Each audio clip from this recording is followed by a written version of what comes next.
নমস্কার বন্ধুরা, আজকে আমি মাছের ডিমের বড়া করে ছোট ছোট করে কেটে নিয়েছি। টক বানাবো। তেঁতুল জল, ফোড়নে দেবো শুকনো লঙ্কা, সর্ষে, চিনি আর সর্ষের তেল, এই লাগবে মাছের ডিমের টক করতে। কড়াইয়ে তেল দিয়ে দিলাম।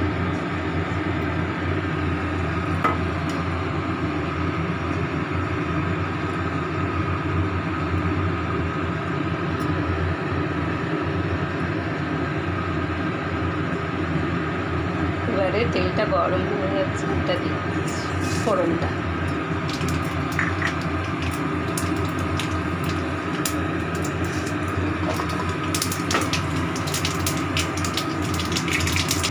ফোড়ন হয়ে গেছে, এবারে ডিমটা দিয়ে দিলাম। আর একটু ভেজে নিচ্ছি।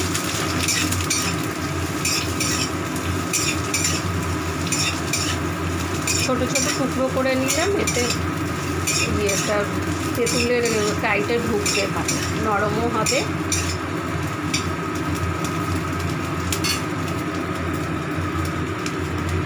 এবারে তেঁতুলের ইয়েটা দিয়ে দিই।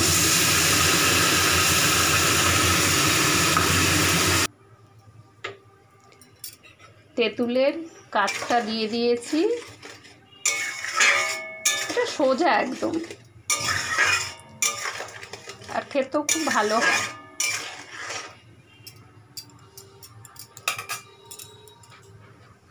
চিনিটা আমরা খুব একটা বেশি দিই না, এই চিনি দিচ্ছি।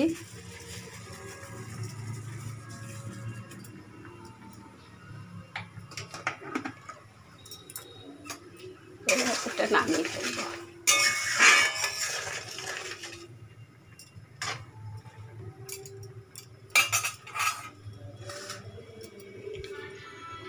মাছের ডিমের বড়া দিয়ে টক।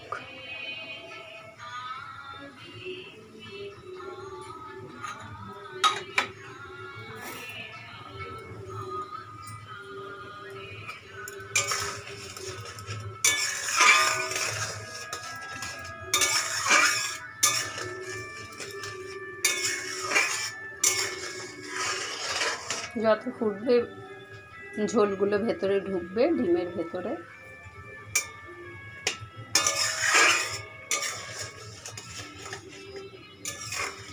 আর ডিমটা একটু নুন, হলুদ, একটু আদা বাটা এই দিয়ে, আর একটুখানি বেসন দিয়েছিলাম, নাহলে তো ধরবে না, খুব ফোটে না হলে। একটু বেসন না দিলে না ডিম খুব ফোটে ভাজবার সময়। রাখলাম বন্ধুরা, আমার কমপ্লিট।